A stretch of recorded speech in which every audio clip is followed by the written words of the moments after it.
Hi there, Chris from TotallyEV, and here I'm doing a dedicated audio review of the Audi A6 Avant e-tron. This review will also be applicable for the regular A6 Sportback and also the petrol model. If you want a detailed review of the fully electric estate, make sure you check it up on your pop-up banner or following the links down the description below or the pinned comments. Now, to kick things off, we have to talk about its audio configuration.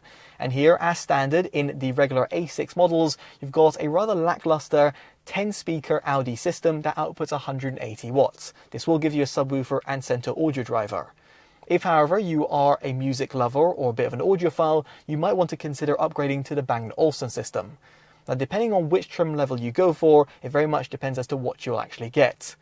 In the entry-level sport trim for £2,895, you'll have 16 speakers that output 705 watts. If, however, you go for the S-Line or the Edition 1 trims and splash out £3,195, you'll have 20 speakers instead, which will output a total of 830 watts. This is because you've got 2 additional audio drivers within each of the front headrests. This audio system does actually come included in the top-spec S6 model. Now, at the time of filming, the manufacturer has not shared any sort of additional information about the speaker position and sizes. However, from my own audio knowledge, as someone who's reviewed over 800 audio-related devices and over 130 in-car audio systems, I can go through with what I actually have and presume there is to be around the cabin. Because the vehicle on review has actually got the 20-speaker Bang & Olufsen system fitted.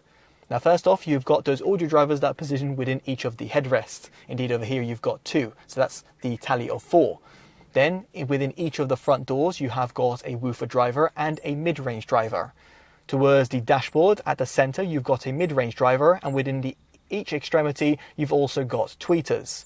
Then you've also got surround sound speakers that are found towards the A-pillars. You've also got further surround sound speakers that are found towards the C-pillars, near the rear parcel shelf. Each of the rear doors also have got a woofer driver and also a tweeter, and then you've also got the subwoofer, which is positioned within the underfloor compartment within the boot. And this completes the 20-speaker audio system and also the 16-speaker Bang & Olufsen system, which of course emits the headrest speakers. Now, for you to tinker around with the audio drivers, at least in the Bang & Olufsen system, you'll want to navigate via the 14.5-inch display. And here I have added 1 notch to treble. Indeed, it's a shame over here that you've not got dedicated high and mid-range frequencies or indeed a multi-band EQ. The bass level I've kept at default, and I've actually taken 2 notches off subwoofer. In fact, when it's pictured, you might see only 1 notch taken off, just to bear that in mind. The 3D sound is at low, the focus is at all, the balance and fader are at their center position. The surround level have added only 2 notches from the complete minimum position. The speed dependent volume has been left untouched. Same for the volume of guidance volume. The spoken command volume, the volume of traffic announcement and the system sounds have all been disabled, while the surround sound via the driver and passenger seat head restraints have been left in terms of their center positions. Now, of course, these are my subjective settings and what I felt to yield the best sort of audio reproduction, and I'll be touching upon why further down in this video. Now, for you to connect up to the infotainment system, you have got Bluetooth, with the SBC and AAC codec supported only. Thankfully, you can output higher quality audio via your mobile phone thanks to the use of Android Auto and Apple CarPlay, which are supported over a wired and wireless connection. The wired connection will certainly be appreciated to get the utmost audio fidelity. So moving swiftly on, we get on to cabin noise, and here you'll be pleased to know that the A6 Avant e-tron models all have acoustically treated windscreen and also side windows. The same could be said about the S6 and the regular A6 models as well. The vehicle comes fitted as standard with 20-inch alloys, and there's also 21-inch alloys that you can also spec. And this of course does affect the overall road noise that you'll be able to attain. But nonetheless, from my own objective measurements, I was actually pleasantly surprised. The vehicle does feel pretty serene and quiet, and when it came to my own subjective opinion, I felt that it was actually very comfortable to drive, be it on the motorway or by simply pottering in and around town. It's worth highlighting, however, that this vehicle was fitted with the digital side view mirrors, and therefore it does affect the overall wind noise at higher speeds, and also comes with the regular sport suspension in comparison to the adaptive suspension system that can be fitted in certain countries as an optional extra, or indeed included as standard in the S6 model. The adaptive suspension would have taken about some of the bumps and anomalies on the road, and therefore would have potentially aided the overall in-cabin experience. Nonetheless, it's still pretty impressive. Now, with all that said and done, let's get on to an audio demo. I'll be placing the camera and microphone in 4 separate locations within the cabin and playing back a track. It's from Priya J and it's titled Like Me.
So I appreciate an audio demo over YouTube is not the best way to experience a vehicle's in-car audio system, but I thought to provide it as it gives you a bit of a taster as to what to expect.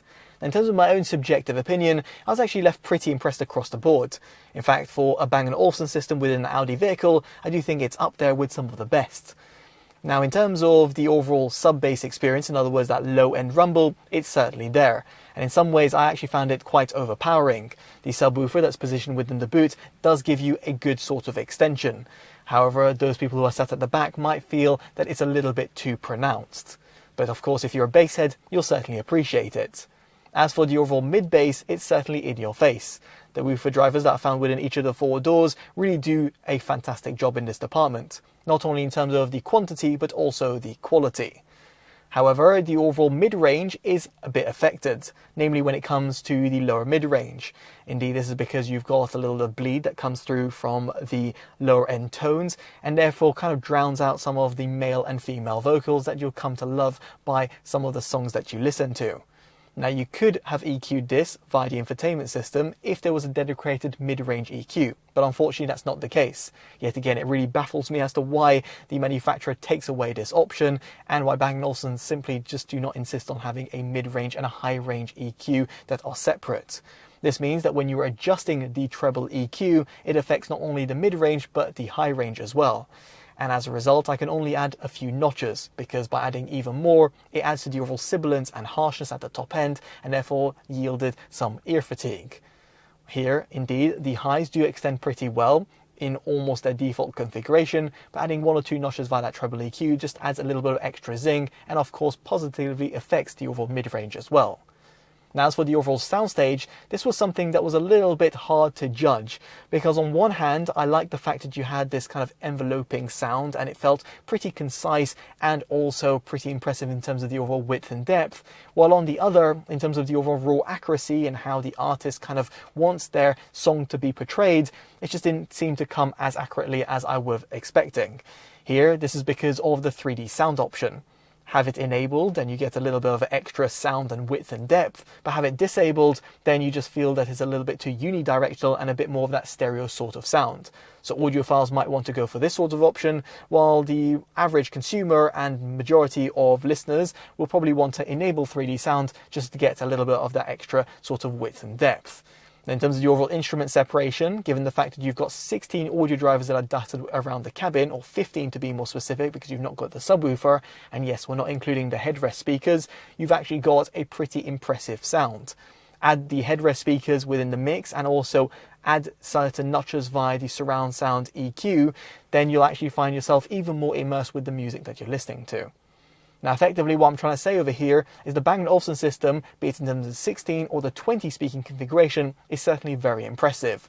And in comparison to the stock 10 speaker audio system, it's a certain worthwhile upgrade, not only in terms of adding the overall dynamism, but also the overall capabilities. In terms of the entire frequency range, it's pretty much been improved. And as a result of this, it gets our Performance Audio Award.